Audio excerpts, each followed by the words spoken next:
If we would have loaded this example into Visual Studio, right, we could have opened the solution and built the program.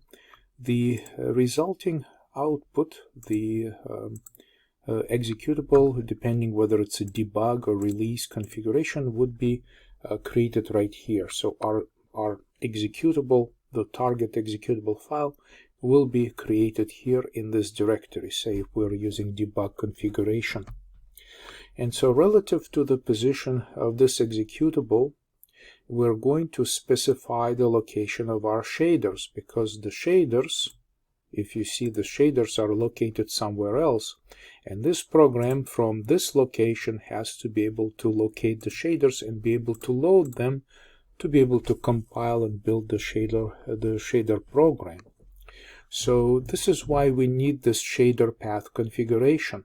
So I'd like to take you through the components right here. So first is the project name, and project name simply supposed to be matching the name of the directory that hosts our project. Okay, so lab or lecture 6 buffers. Okay, so this is the meaning of the project name. The next thing is that we configure something that we call root path. So what is this root path? The root path is a path on our file system relative to this place where the executable will be starting. So here, if we start in debug directory, we go to the parent directory, which will become bin. Then we go to another parent directory, which will become GL262 labs. And then we say that our root path here will be, the next level will be example. So we go into example. And as you can see, the next thing is project name. Okay, so therefore we're going from example, we'll be going further into our specific project directory, which will be lecture 6 buffers in this case.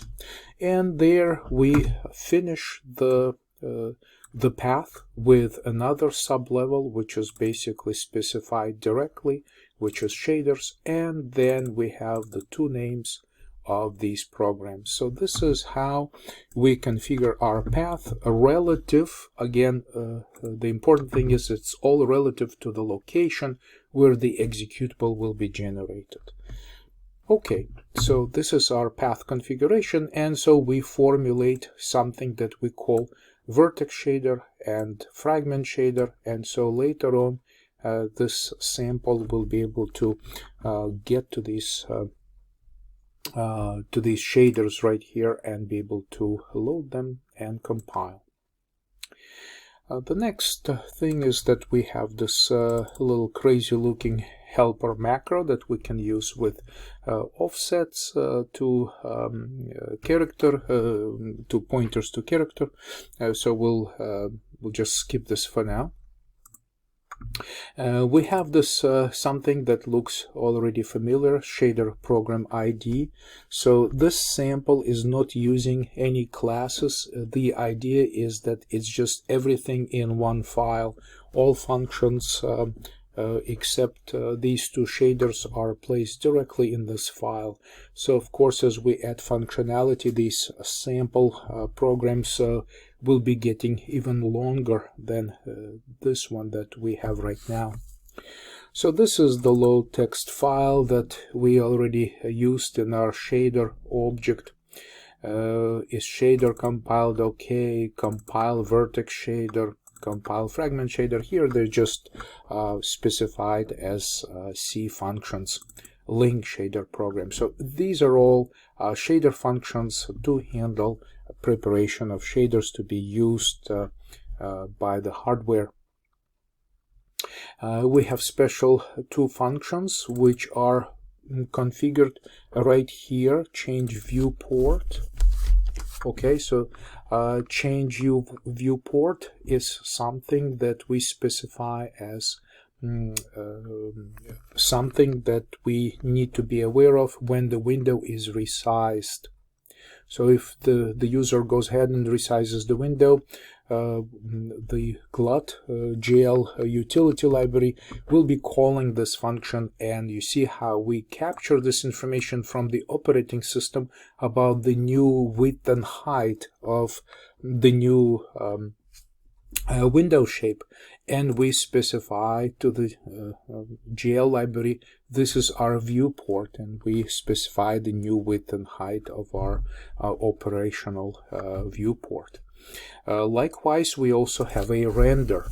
So the render function is invoked by the hardware anytime the program needs to paint something.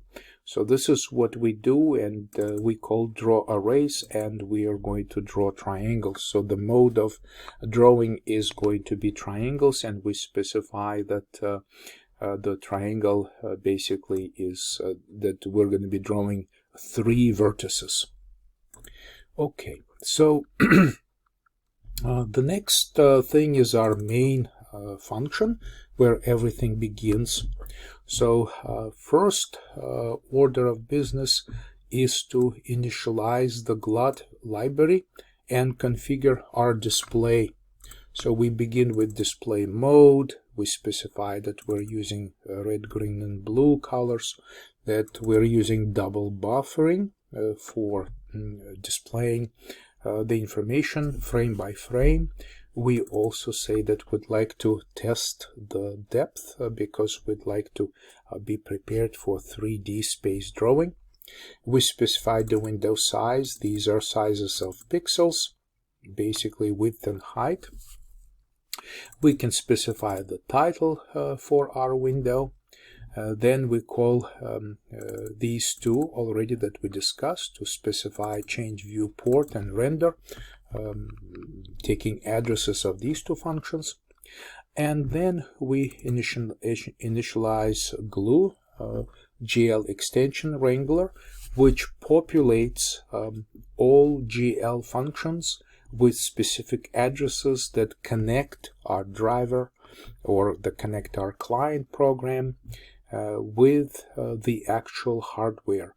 All of the GL calls are going directly into graphics hardware, so there's no any kind of program written that runs inside the CPU.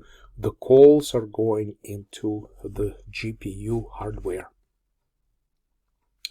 The next thing that we have in this sample is an array of vertices and array of colors. So at this stage, we already done with configuring everything, and we are ready to start using OpenGL.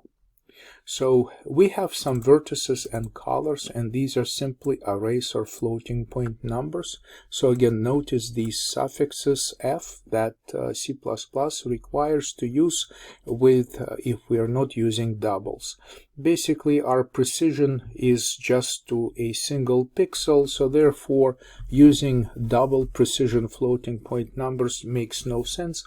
So it's very popular to use a floating point number instead of double floating point, double precision floating point number. And this is why we're using this suffix F when we specify literal floating points. Okay, so these are just arrays, and see how we are going to draw 3 at a time, and this is what it means, that we have 3 coordinates, then another 3 coordinates, then another 3 coordinates. So this is XYZ, XYZ, and XYZ coordinates of lower left, lower right, and the top vertices of our triangle. So this set of vertices specifies one triangle that we will be able to draw.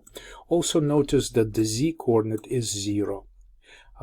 So when coordinate system is considered, this is the axis X, Y, and Z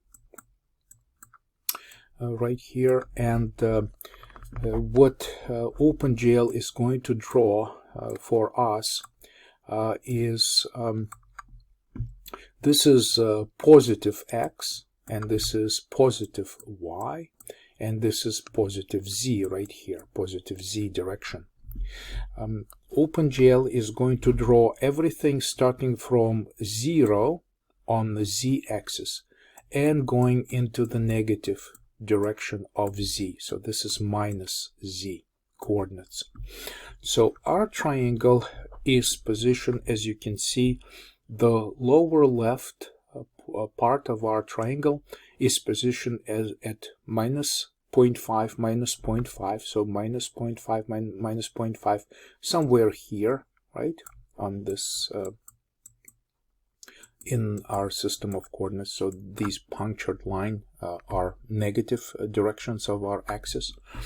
And then lower right is going to be 0.5 minus 0.5. So this is here 0.5 on x and minus 0.5. So I'll just specify it here. And then 0.5. So 0.5 right here. So this is our triangle. This is the geometry of our triangle that we're trying to display.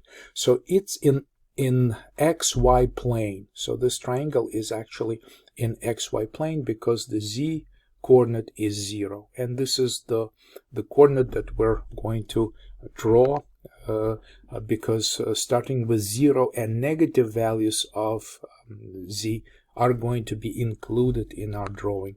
The positive z coordinates are going to be considered to be behind the viewer, because by default the camera is located right at the origin of the system of coordinate, and we're looking down the negative z axis.